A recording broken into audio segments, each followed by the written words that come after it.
Good evening, audience. Good evening, audience, and welcome back. We already done with the first meeting about this fitness program, the ACCA SBL case study, and it's December 2021. The first meeting we done, and that was the question paper we discussed. Now today is our second meeting, and we need third meeting. So we'll have two more meetings, like today's meeting and then the tomorrow one, and we'll be discussing the requirement, the answer, because we're already done with the question paper. There are actually four requirements. One of the requirement is about marketing, the target marketing, segmentation, and CSR thing. The second requirement is about public-private partnership, which we'll do today. And the third one is the big data, the mobile app. And the fourth one is examiner's all-time favorite, internal controls and risk. Okay, let's do two requirements today. The first one will be doing this, as I said, examiner's favorite. And this requirement is actually similar to ACCA F8 audit and assurance. Normally in audit and assurance, they give you this requirement that, hey, this is the system. So these are the controls. Already they give you established controls, but definitely a weak control. And they ask you to identify the weaknesses of control or identify the risk, evaluate the risk, and then you give your expert opinion, you give your recommendation. In this ACCA SBL, normally he's not going to ask you identify the risk, because in the question paper, like in this program, this Optima Fitness, examiners already, and it's not only about this attempt. In whatever attempt you see, they give you internal audit report or consultant report, and they already identified the risk. Identified means they already highlighted the risk. Hey, we know these risks. These are the risks. This you find in the question paper. And then what you are supposed to do as a consultant, as a project manager, whatever, that you don't need to identify the risk. Don't be that smart, because the risks are already identified. They want those risks to be assessed by you, like how these risks gonna impact the organization, and then they ask you to provide your recommendation or expert opinion or the safeguard, whatever you say. So this requirement is actually a very simple requirement. I would say cash marks. Normally, any XYZ attempt you see, okay, every other attempt you see this risk management thing. Now, what is the question here? And you guys have already done with the question paper. It's already on my YouTube channel as well, or otherwise you have the what you call the past paper. Okay.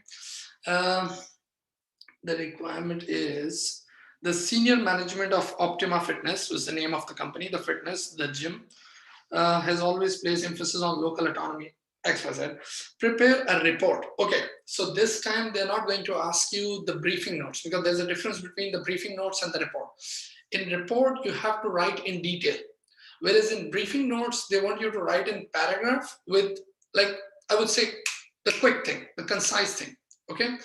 But in report, they want something detailed. Other than the to, from, and the date, this, everything you write in as a report format. But I'm talking about the body of the report and the body of the briefing notes. In briefing notes, it is quick and short, okay? But in report, you go in more detail. So this time he's asking you prepare a report for the presentation of next board meeting. So yeah, to the board of directors or whatever, from whoever you are, your project management company, or you're a consultant or whatever, and then date and everything. Prepare a report for presentation at the next board meeting, which evaluates. See, he's not going to ask you to identify, because those risks are already identified. There were 4 risks you guys have done with the question paper. Okay. Which evaluates the potential impact of the weaknesses which have been identified. Yeah, it says which have been identified in Optima's internal control activities and recommends action to address those weaknesses. Okay, and this time they are going to give you professional marks for evaluation skills. Most of the students, they are confused between analysis skills and evaluation skills. See, in analysis skills, the data is already given. You just have to create the links.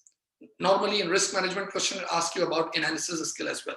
But in evaluation skills, you actually do some sort of, the judgment, some sort of decision, some sort of conclusion thing, that the data is given, but now you have to see whatever the decision you're going to make, or how whatever providing you the conclusion thing, is it worth it? Like in financial terms, I say cost benefit analysis something. Okay, so the professional skill marks are available for demonstrating evaluation skills to objectively appraise the implication of internal controls.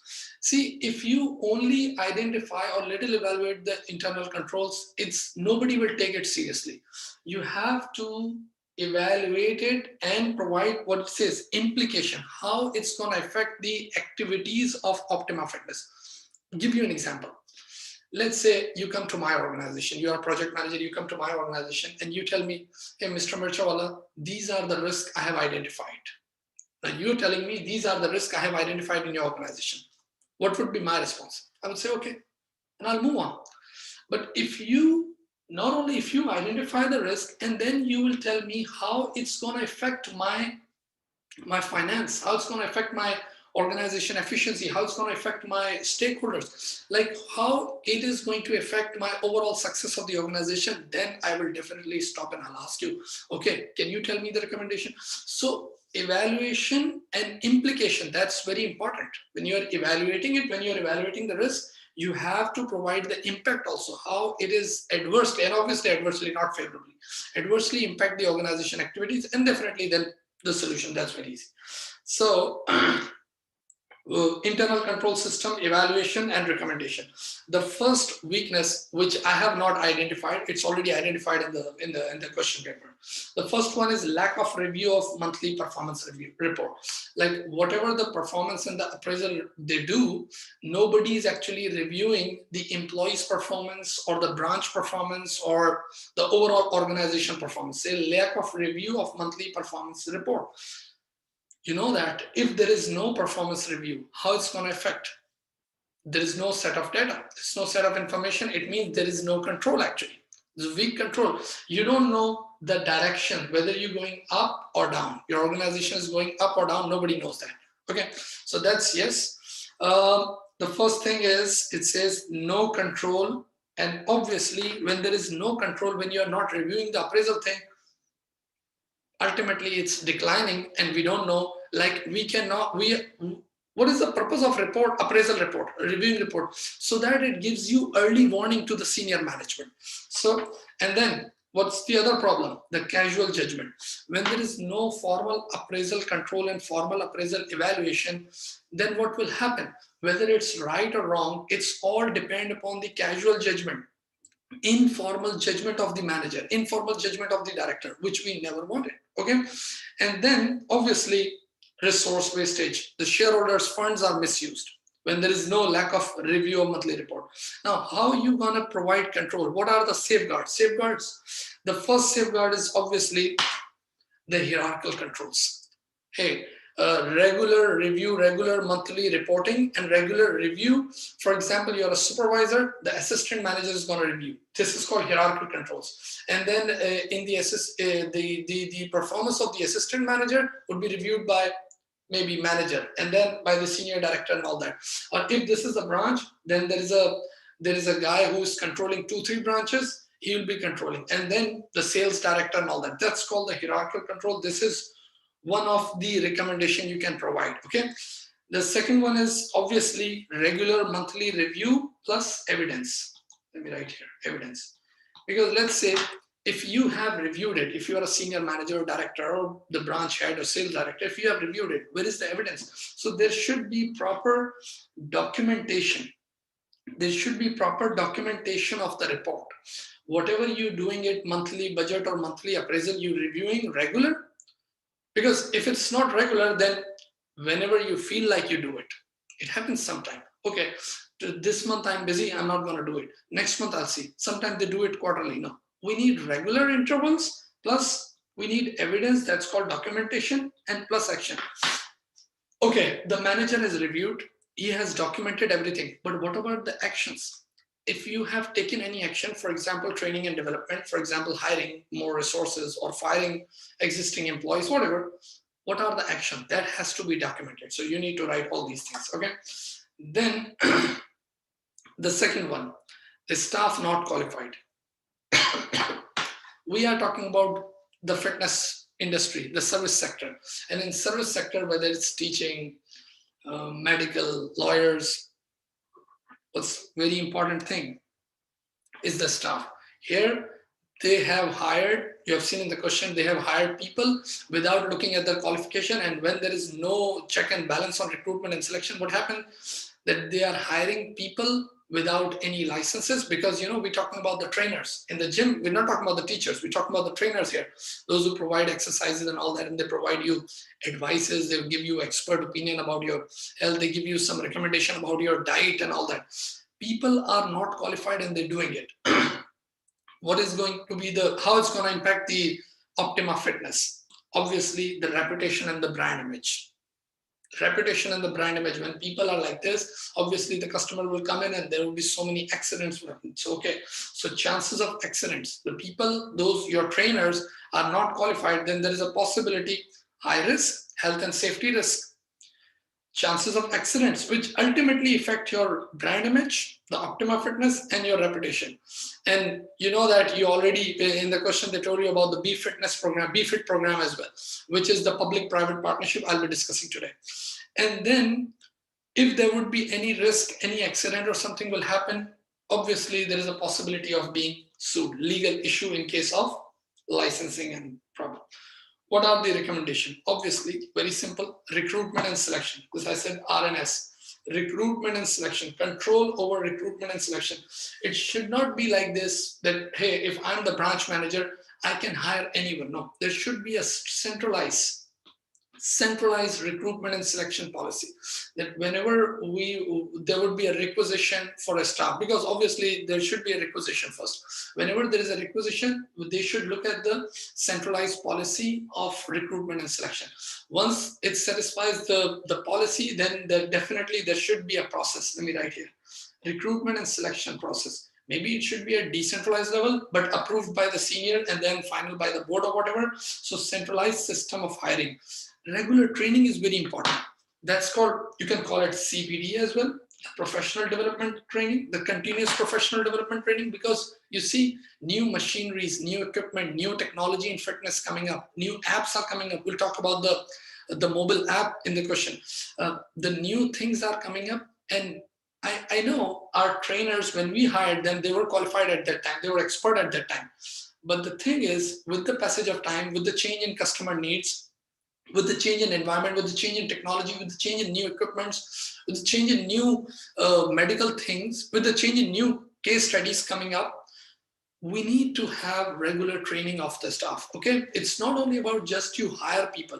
Staff not qualified means staff not only for the first time. We need to have continuous training. It's like I would say, when you talk about professional development, it is like a cell phone battery. A cell phone battery, it's not like that just if it's charged just one time and it's good for a lifetime. No. You have to charge it regularly. So that's regular training is very important.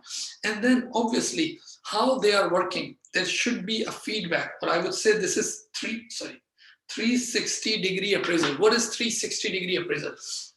See, in past we used to have only top-down appraisal.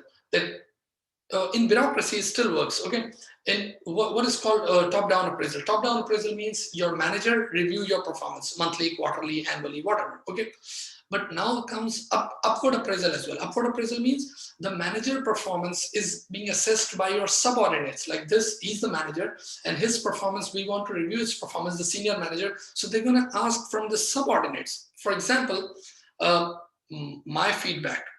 One of the thing is like the senior management, they review my performance. But the second is my student give me the feedback. So that's called upward appraisal. Then comes customer appraisal. When you go to a restaurant, they give you, after when you're done with your food and everything, they give you a feedback form. That's called customer appraisal. That happens in the gym and everywhere. Okay, so customer appraisal, employee appraisal, senior manager appraisal, that's called the 360 degree appraisal. So feedback and 360 degree appraisal is very important, because you hired people, you said they were qualified, you're providing them training, but based on what? You're providing them training based on appraisal.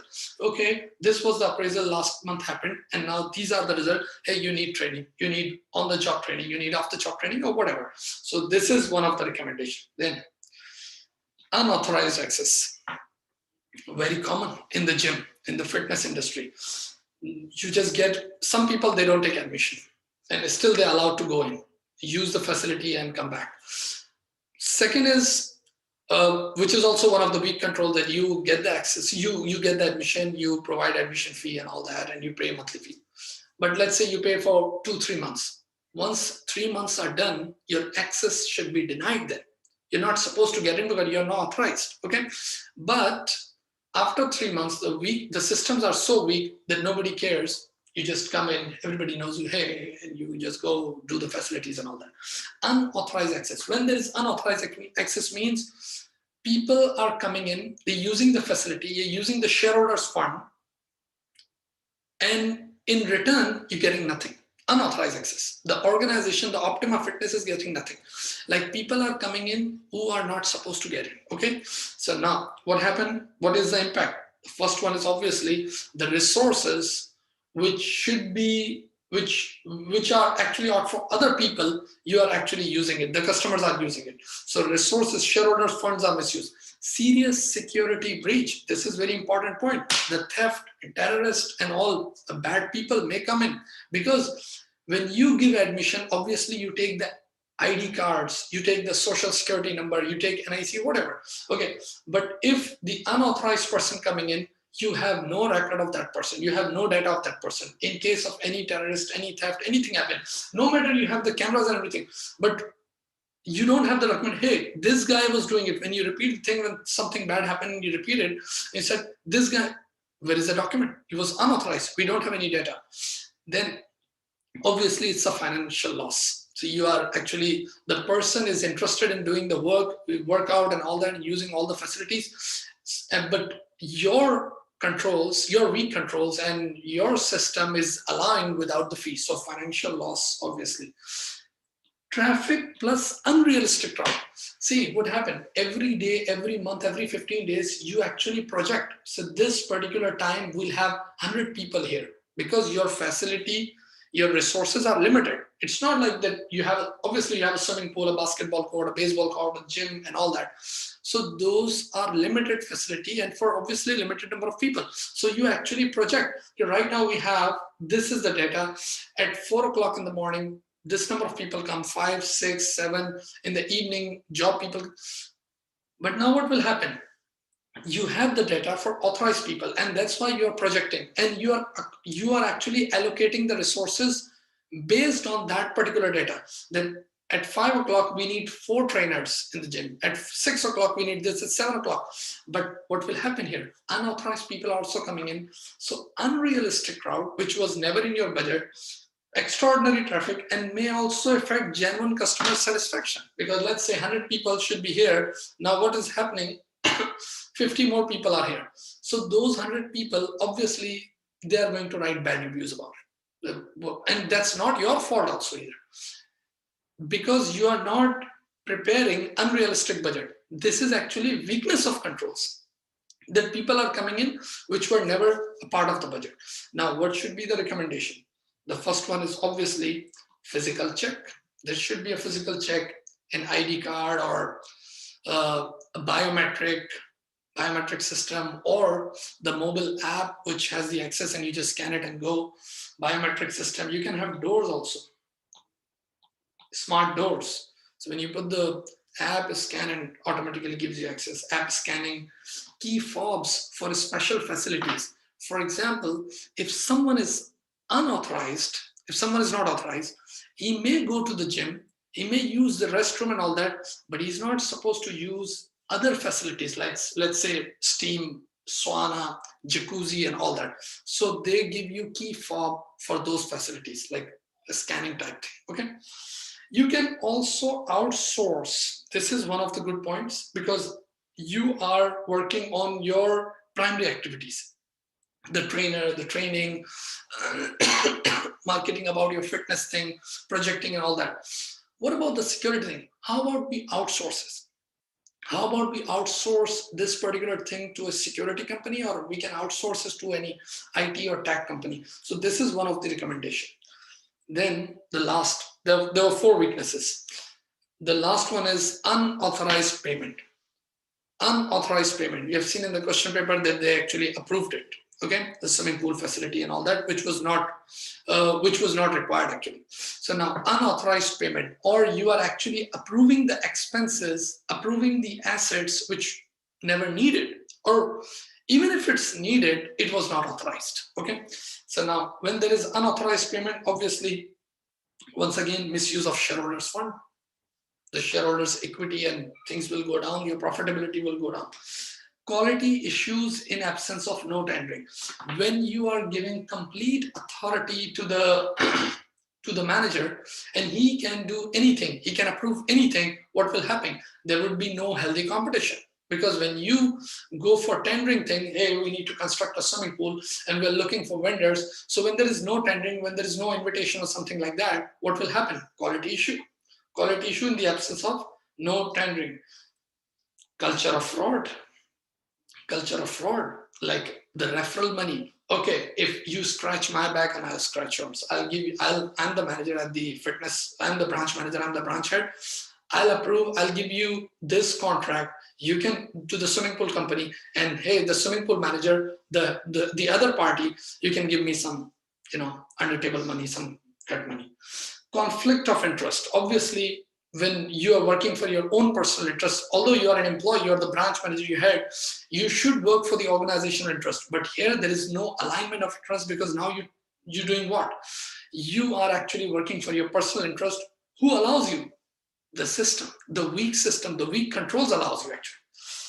It's obviously you're spending when no needed. So what will happen when you are actually spending the fund where the funds where it was actually not needed? It means the other areas where the funds where there is a genuine need, where the customer needs some sort of new facility or refurbishment of facility or remodeling of facility, organization will definitely lack there.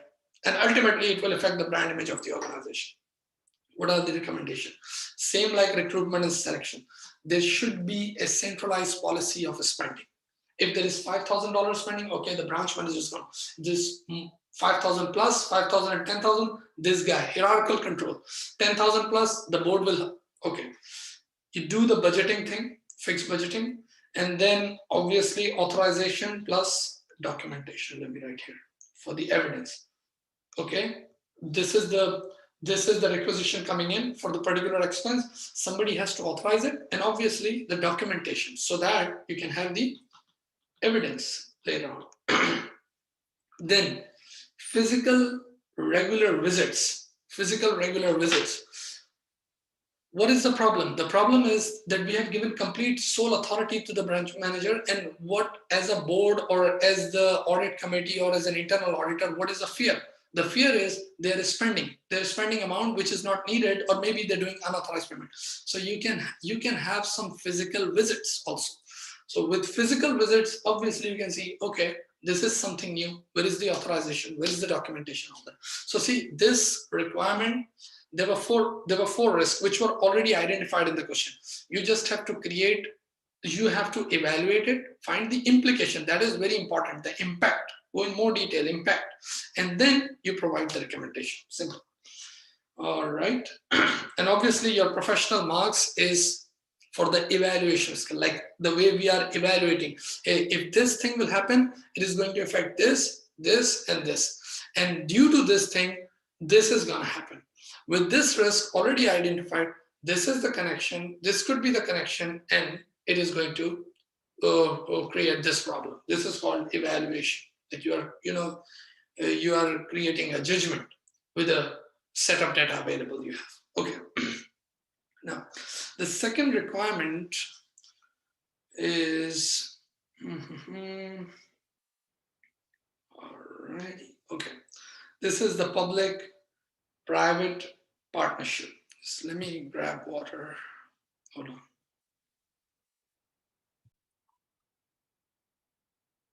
Okay. Do you know what is public-private partnership?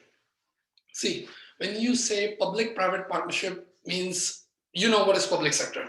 The activities, the departments, the organizations which are owned by government. And private sector, like you and me guys, okay? And our organizations. So when you say public-private partnership, it means the government side for any of the department there or any activity or any special activity, not only existing department, maybe any special venture or something. It's between the public, the government, and the private party. That's called the public-private partnership. In this case, we have this BFIT program. Okay, BFIT program is actually because Optima Fitness, it's not come under public sector. It's a government. It's a private sector actually. It's a private fitness thing, but government health department. We can have a lot of examples. Sometime in education also. Let's say our government is proposing training and development workshop for the women, for children, for any particular class, something. So what they want, they say, okay, we lack some resources. We need some resources from the private sector. So they invite private parties, private colleges, private teachers and all that. And after tendering and obviously after all the evaluation, they approve one. That's called, and they give a name. Okay, this is a public-private partnership. And obviously it's done very formally. We make arrangements, and then definitely the taxpayer funds are used because the government is actually buying the services from private sector. So there are obviously pros and cons for that. Okay, here we have this BFIT program. BFIT, it's the name of that particular venture. Optima is the company, the case study, and then we have the government health department. So what is the requirement? Analyze the potential opportunities and threats. So not asking the strength and weakness. Sometimes students, what they do, whenever they see opportunities and threats and fears and all that, they do the complete SWOT analysis. It is not required. You're just wasting your time and wasting your marks, okay? Wasting your resources. Analyze the potential opportunities and threats. Only opportunities and fears, that's it. Which Optima must consider. Optima must consider, not the government. Don't care about the government. Don't look at the government side. The government is ready to do it. It's you, your brand and your organization. And obviously you are the project manager of this particular organization, which Optima must consider in relation to understanding a collaborative partnership. It's a collaboration. Obviously it's not between private, but it's a collaborative partnership. In relation to undertaking a collaborative partnership with the Department of Health to deliver the BFIT program. And second requirement is explain what is meant by value for money. Okay, we'll do it later on. Now, what you need to consider as an Optima Fitness senior manager or the project manager, how are you going to evaluate this BFIT program? Okay, now what they're asking, analysis skills. See, this is analysis skills here. Like you have to create a linkage. Whatever the data is given, you create a linkage, okay? Because sometimes, see, lack of analysis. What is lack of analysis? What is the absence of analysis skills? You are the head of Optima Fitness. The government is saying, okay, we'll give you X $million and we want to do this BFIT program. You said, oh wow, government is going to do it. We'll be the partner of government and we'll have this $1 million. Let's do it. Everything looks great. It means there is a lack and absence of analysis skills, that you are not creating a links. Okay. Now here, what we have to see, BFIT program, proposed evaluation, public-private partnership. I said the first paragraph will talk about the opportunities, the positive side. Okay. The options, I would say the options, possible options or favorable options. Favorable options we'll have once we shake hand with the government. The first one, obviously, you'll have a competitive edge in your market. I'm not talking about the government market, in your market. Once you are in this venture, you will have a competitive edge. Why? Explain it. You will have a competitive edge because your other guys, your other the other businesses in your or other supplier in your industry, other fitness. Let's say you are Optima, they're Life Fitness, one is Orange Fitness, and all that. Why they are not selected by the government, and now you are a part of the government team, a Department of Health or XYZ ministry. So you definitely will have a competitive edge. Hey, not only the consumer market look at us, they come and get our services, our trainer services, but at the same time, the government is also asking us to provide the service. It means you will have some sort of your, a good brand image compared to your competitor. So you will definitely have a competitive edge, and obviously your brand image will go up. It may go down also. That's the fear, okay? It's because right now the government is in your favor, and we are talking about the friendship side, okay, the good positive side. Then you can attract more investors. Why? Reason, when you talk about, there's so many criticism on government and public sector, but the good part is, the positive side is the sustainability, the financial sustainability. See, when you have collaboration with private people, obviously they have limited funds, they have limited shareholders and all that. But when you talk about government, the government has, access to every person's wallet, the taxpayer. Okay, so when you talk about the government financial stability, the sustainability normally is not an issue. Although government collapse, but in normal case, financial stability is there. So when you talk about this BFIT program with Optima and the government, the existing shareholders' confidence will go up. And obviously the new investor, they will try to come in, because now you have some sort of agreement, which is actually your asset, is your intangible asset and your strength, that hey, they have some good agreements which are financially very sound and financial guaranteed actually. Okay, so you may attract more investors and maybe more ventures. Okay, we have satisfied the government, we can have new private partnership as well, or maybe you can have more programs with the government in future. Your profile and your biodata, that's yes, like see, some audit firms, they do local services, they provide local services, they're local audit firm. But when you talk about the big four firms, no matter they work in small country, okay, a third world country, but they always write, we are global firm, we are sister firm of XYZ country, we have presence in 185 countries, 130 countries and all that. So that's always, once again, a good competitive edge, and you write in your profile. Okay, so this thing, yes, this thing, the profile and the bio, that we are the part and parcel, we provide services to the government. So obviously their profile and their things will go up. It will also help, when I said competitive edge and all that, not only attract more investors, but more members also. Their confidence will go up. Sustainable financial benefits and all that, yes. Now, what are the fears? Because obviously there are threats also. You can write fears or say threats. Let me write here threats again. What are the threats in the public-private partnership, or the BFIT program, or the Optima Fitness they should evaluate? The first issue is limited resources, because already you are providing services. When I say limited resources, it means human resource. It could be your facility and so. When already you are providing services to your existing members, you have existing members coming in, they do gym and all that, and you have limited number of trainers, and already we have seen so many weaknesses.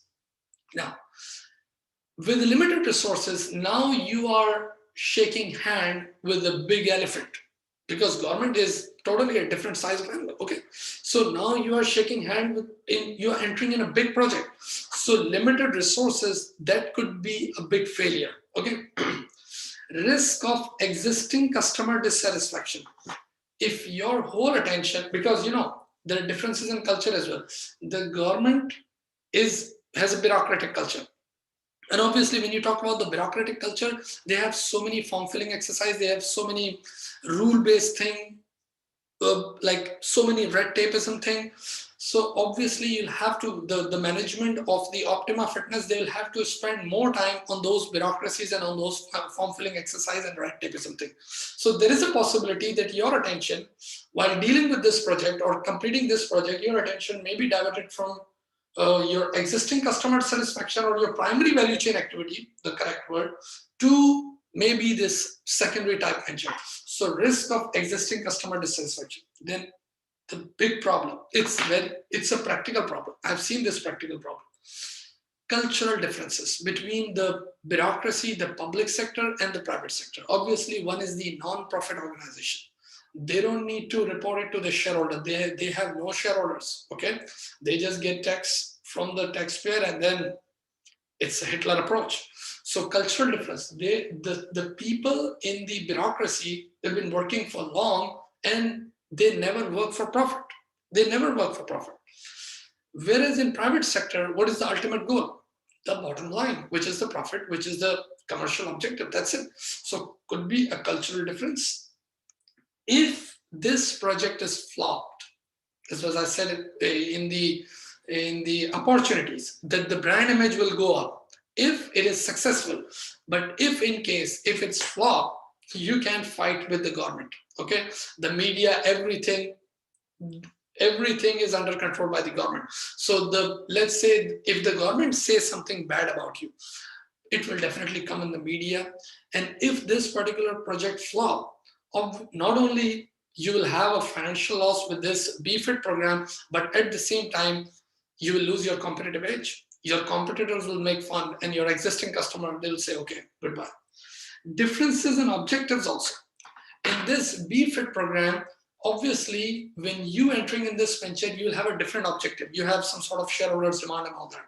And secondly, the government will have a different set of objectives. So there is a possibility, this is a possible threat, this is a possible fear, that if the objectives are different and it's not properly aligned, so maybe. Then comes this thing, yes, the second requirement, value for money. Explain what is meant by the value for money obligation of the Department of Health as mentioned in its proposal, and evaluate the potential challenges this may pose for Optima in delivery of the BFIT program. I repeat, explain what is meant by value for money. Value for money, you all know that, 3 E's, let me write here. Value for money, this also you done in, I think in F8, F5 and all that, 3 E's. Economy, efficiency, and your effectiveness. And you know that economy means the input, that you try to get the input, the quality resource in least possible consideration. Okay, for example, XYZ resource I have to obtain, XYZ quality resource and this particular standard. If I'm getting in $15, how about I get in $10? That means I'm achieving the economy. What is efficiency? Efficiency means the output. Whatever the resource I have obtained, it means I have achieved the economy. Whatever the resource I have obtained, now I have to utilize it. Okay, so maximum utilization, it means with least possible wastage rate and maximum output is called efficiency. And what is effectiveness? Effectiveness means the intent, the overall objective, the achieving of overall objective. Why did you obtain the resource? Why are you utilizing? Why are you hiring this? Why did you have this name? Why marketing and all that? What was the overall objective? If that objective is achieved, it means the 3 E's have been achieved, especially the last E, which is called the effectiveness and the impact. For example, why are you taking this course? Just to get the clear, just to get the pass. If you get the pass, it means effectiveness has been achieved. If we do it real quick, it means efficiency is achieved. Okay, in least possible price, you get the course. That is economy. So sometimes, there is a trade-off. If you try to achieve the economy, then you lose the efficiency. If you work on efficiency, sometimes you lose the objective, which is the effectiveness. Okay, now what they're asking, explain what is meant by the value for money. That's the cash marks. Okay, well, definition of value for money. Obligation of the Department of Health, like the government side. Now they're talking about the government side. That what is the relationship with this concept value for money has to do with the Department of Health, as mentioned in the proposal in the question paper, and evaluate the potential challenges this may pose for Optima in delivery of the BFIT program. Obviously, not only in the first requirement, you look at the opportunities and threats, but at the same time, you have to evaluate your co-partner, the partner's obligation as well. Because now when you are hugging your partner, when you're entering in the venture, not only the strength you are getting it, but at the same time, the liability of the person. It's same like marriage, the joint venture, the collaboration, the partnership. Not only you get the asset side, but you get the uncontrollable liabilities as well. Now, value for money. The first one is the economy. Obviously, the quality criteria. This could be a challenge. This could be a challenge for Optima Fitness because you have to evaluate. It's not about the government. The government, obviously, government has the obligation. And now do not think like you're sitting in third world country. They never said it. Okay. You assume that government has some sort of obligation towards towards their own audits, towards the public, towards their stakeholders. So obviously the quality criteria, which is the obligation of Department of Health. This Optima Fitness, when they entering in this BFIT program, they will have to make sure whatever the resources they're getting it, those quality criteria, those quality standards have to be achieved. Now, one thing very important here you have to discuss is the subjectivity. What is the definition of quality? And this is a real thing. Something which is low quality, let's say this particular phone, I would say it's a very high quality phone. Maybe the other guy standing here as a bystander, he said, no, it's a low quality phone. It means quality is also very subjective. Quality criteria, high quality criteria, it's a subjective approach. So there is a possible conflict between this economy thing. You say, okay, we are providing this consideration, we are paying this consideration for the equipment, for the training and whatever, for the trainers, and we getting this thing. Maybe that particular quality is not up to the mark of the bureaucracy, okay? So quality criteria, conflicting, yeah, this I mentioned, or subjective. There is also a possibility of limited budget. See, when you talk about government, in government, the budgets are approved. This is the term we use. Okay, we have this, the June is coming up, July is coming up, December is coming up, different countries are different. We are announcing the budget. So when they announce the budget, they actually allocate the resources. Okay, this is for infrastructure, this is for education, this is for defense and all that. Government has to work with the limited budget, whatever is allocated. Obviously, that budget is there. Financial stability, everything is there. But the budget is already allocated by the cabinet, by the assembly, by the big boys, okay? Now, whatever the quality you're getting, whatever the long-term impact, there is a possibility. Whatever the convincing power you have, they have this particular limited budget. And in that budget, you have to work. So there is a possibility that maybe we'll have to, let me write here, compromise on quality due to the budget thing. And let me tell you one more interesting thing here. Let's say the government budget is, I've seen this practical thing, don't want to quote anything here. Let's say the budget is $1 million. At the end of the year or during the period, the government has to spend that $1 million, even if it is not required.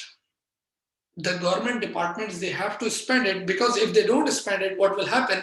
Ultimately, that amount will go back, and not only will go back to the authorities, but at the end, they will have some inquiry also, especially in third world countries. They will have inquiry. Hey, we assigned $1 million for the training and development budget or XYZ budget. Why didn't you spend it?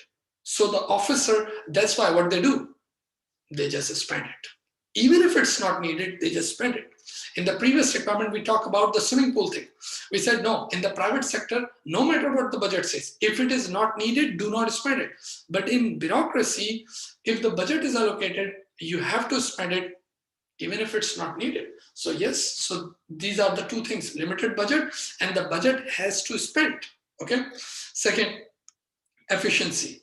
Obviously, for Optima Fitness, when they talk about efficiency, it means they're utilizing resources least efficiently with least possible, whether it's labor hours or machine hours or gym fitness hour in terms of equipment, and they want ultimate output, maximum output. Why? So that they can have maximum profit. Because when you talk about efficiency means what? Profit. Least possible resources, your cost will go down and the profit will go up. So when you talk about Optima will have some sort of shareholders demand. Okay, we need X% of ROI. You can write this term, return on investment.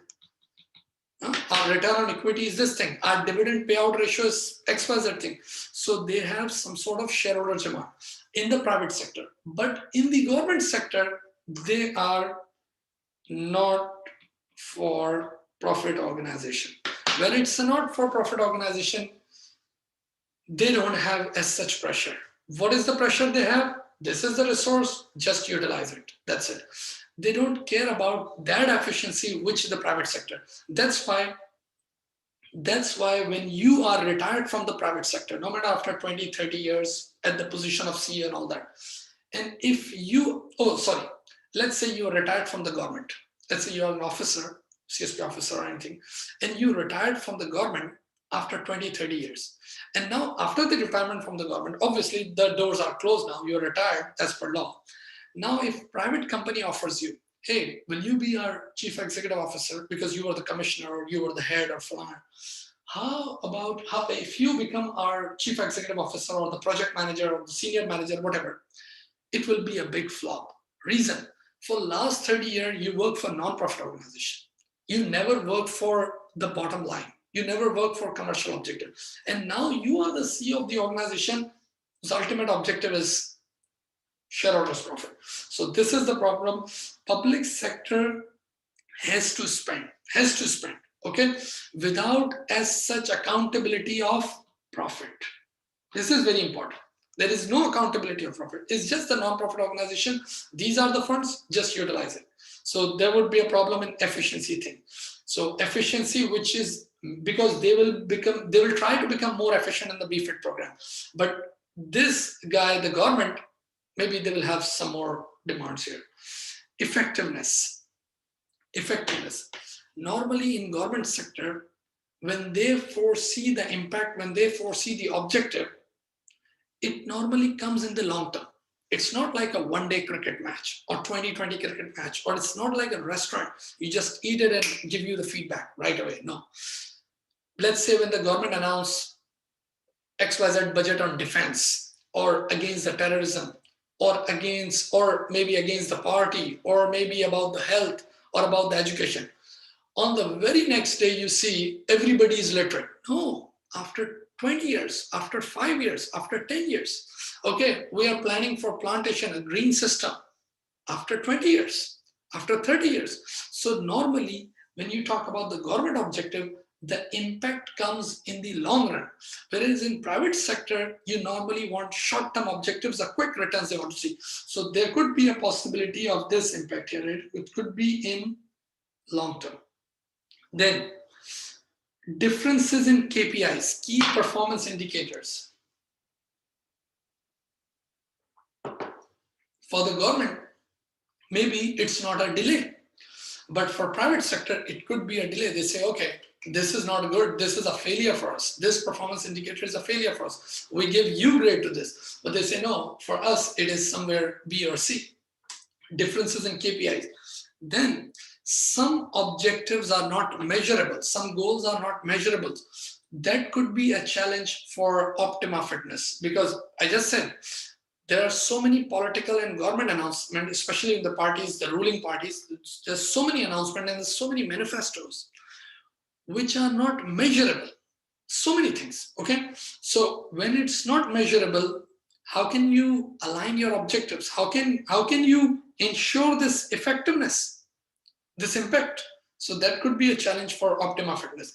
Then uncontrollable factors may affect the project. This is a big fear also. We can write in the fear also here. Uncontrollable factors.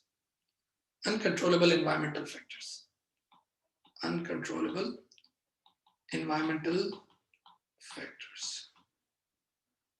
That could be a fear. Okay, so this you can write an effectiveness as well. That okay, both are on the same page and they want to try to achieve the objective, but both the organization have challenges. Okay, so uncontrollable factors, maybe the environmental factors, something that may affect the project and may become a failure. You can write other points as well, but this is a very easy requirement, value for money. See, these two requirements, not this public-private one, but this one, the value for money, this is actually F8. This is actually F5. We already done the concept and everything. And see, the SBL examiner, he never asks about what and define and explain. But if it is say, okay, define or explain this thing, it means the marks are here. I don't have the pocket here, okay. And then this control thing, the risk thing, you have done so many case studies in F8. And obviously so many case studies in SBL also. So you'll see in every other attempt, okay, this is the system, these are the weaknesses and all that. It could be difficult. It could be difficult. I would say it could be very interesting also. If just give you the proposal, just give you the report, and you have to identify the risk.